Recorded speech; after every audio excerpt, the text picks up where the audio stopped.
Coins clinked against each other as Olivia Mitchell's trembling fingers counted them on the convenience store counter. $27.43 in quarters, dimes, nickels and pennies, the last of her money until payday next week. The fluorescent lights overhead cast harsh shadows across her exhausted face. At 26, she looked a decade older, dark circles ringing her eyes from countless sleepless nights with her 6-month-old daughter, Emma. "I'm sorry about the coins," Olivia whispered to the cashier, a middle-aged woman whose name tag read Betty. The line behind her was growing, and she could feel the weight of impatient stares on her back. Betty smiled kindly. "Don't you worry, honey. Money is money." She began counting the pile of coins with practiced efficiency. Olivia clutched the can of baby formula tightly. Emma had been fussier than usual lately, refusing her usual brand. The pediatrician suggested trying a different formula, this specialty one that cost nearly twice as much. It was a devastating blow to Olivia's meticulously planned budget, but Emma's health came first, always. Life hadn't always been this hard. 3 years ago, Olivia had been climbing the corporate ladder at Westridge Innovations, one of the fastest-growing tech companies in Boston. She had just received a promotion to marketing manager when she met James at a company party. Handsome, charming, and seemingly kind, James swept her off her feet. Their whirlwind romance led to marriage within 6 months. Then came the gradual changes. James grew controlling, isolating her from friends and family. When she became pregnant, a surprise but a welcome one, things deteriorated further. 2 months before Emma was born, she came home to find the apartment emptied of his belongings and a coldly written note. "I never wanted to be a father." The sharp voice of a man behind her cut through her memories. "Is there a problem here?" Olivia turned slightly, clutching the formula tighter. The man standing behind her was tall and impeccably dressed in a charcoal suit that probably cost more than her monthly rent. His steel-grey eyes looked irritated, and he checked his expensive watch pointedly. "No problem, sir," Betty said, still counting coins. "Just give us a minute." The man sighed loudly. "I have a meeting in 15 minutes. Olivia felt her face burn with shame. "I'm sorry," she murmured, not meeting his eyes. "I can step aside if you want to go ahead." Something in her voice made the man pause. He glanced at what she was purchasing, then at her worn coat and the simple gold wedding band she still wore, unable to part with it despite everything, as it had been her grandmother's. Betty finished counting. "You're short $3.18, honey." Olivia's stomach dropped. She had counted wrong in her exhaustion. "Oh, Her voice faltered as she frantically searched her purse, knowing there was nothing more to find. She would have to put the formula back and buy the cheaper brand that made Emma sick. "I'll just add whatever else she needs to my purchase," the man behind her said suddenly, his tone markedly different, softer somehow.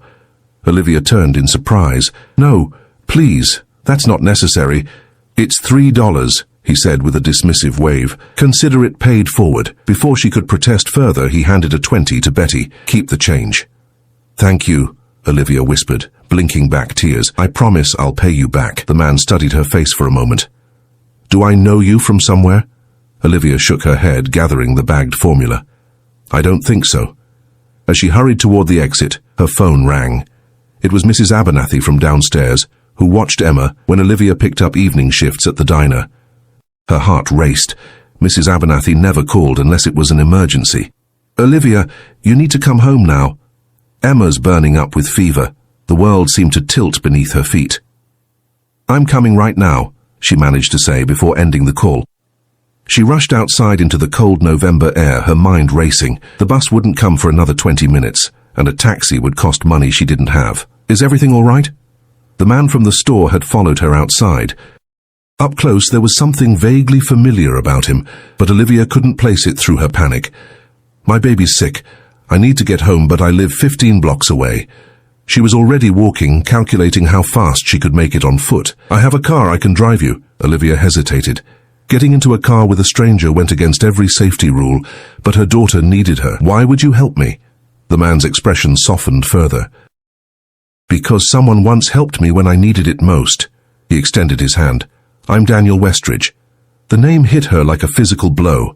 Daniel Westridge, CEO of Westridge Innovations, the company where she had once worked. No wonder he had looked familiar. His picture had been all over the company website and annual reports.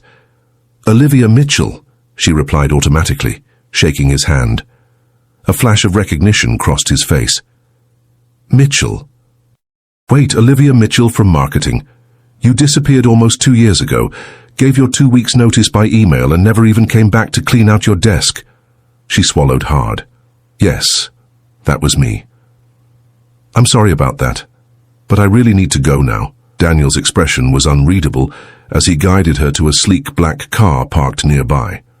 "Get in. You can explain on the way." The interior of the car was warm and smelled of expensive leather. As Daniel pulled away from the curb, Olivia gave him directions in a shaky voice. Her mind was racing. Of all the people to run into today, why did it have to be her former boss? "You were one of our most promising managers," Daniel said quietly as he drove. "Everyone was shocked when you left. Lisa in HR tried calling you multiple times." Olivia stared out the window. "It's complicated. We have at least 10 minutes. Try me." So she did. In halting sentences, she explained about James, the isolation, the pregnancy, and finally his abandonment. With each word, Daniel's knuckles grew whiter on the steering wheel. "You never told anyone at work what was happening?" "I was ashamed," she admitted. "And by the time he left, I was 7 months pregnant with no support system. I couldn't face coming back." Daniel pulled up in front of a rundown apartment building. Before she could thank him and rush out, he turned to her with an intensity that stopped her cold. "Why didn't you ever tell me what happened to you?" he asked, his voice strangely emotional. "We could have helped." Something in his tone made Olivia look at him more carefully. There was more to his question than professional concern, something personal in his eyes that made her heart race for an entirely different reason. Then her phone rang again. Mrs. Abernathy. Emma needed her. Whatever Daniel Westridge meant by his question would have to wait. "I have to go," she said, grabbing the formula and rushing from the car. "Thank you for the ride." As she ran toward the building entrance, she didn't see Daniel make a phone call or hear him say, "Cancel my meetings for the rest of the day. Something more important has come up." Olivia burst through the door of her small apartment, breathless from taking the stairs 2 at a time. Mrs. Abernathy, a silver-haired woman in her 60s, was pacing the worn carpet with Emma bundled in a blanket. "Thank goodness you're here," Mrs. Abernathy said, immediately transferring the whimpering baby into Olivia's arms.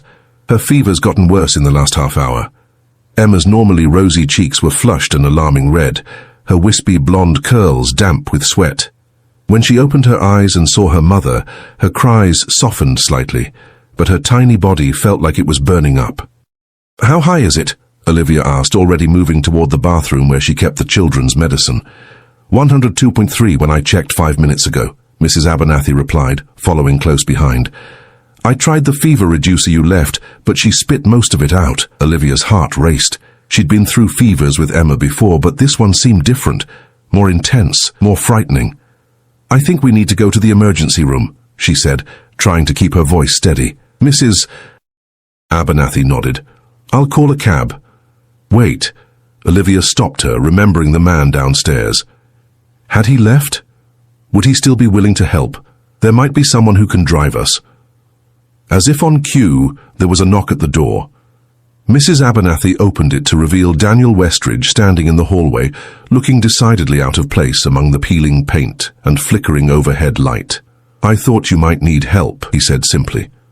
Relief washed over Olivia. "Emma's burning up. We need to get her to Children's Hospital." Without hesitation, Daniel stepped forward. "My car's right outside." 10 minutes later, they were speeding through Boston traffic, Daniel driving with a focused intensity, while Olivia sat in the back seat with Emma, cradled against her chest. Mrs. Abernathy had stayed behind, promising to prepare the apartment for their return. "She's never been this hot before," Olivia whispered, more to herself than to Daniel. She stroked Emma's cheek gently, trying to soothe her increasingly weak cries. "It's okay, sweetie. Mommy's here. We're getting help." Daniel's eyes met hers in the rearview mirror. "We're almost there. 5 more minutes." Olivia nodded gratefully, wondering at the strange turn her day had taken. Why was the CEO of Westridge Innovations going so far out of his way to help her, and what had he meant by that question? "Why didn't you ever tell me?" At the hospital, Daniel's presence seemed to expedite everything.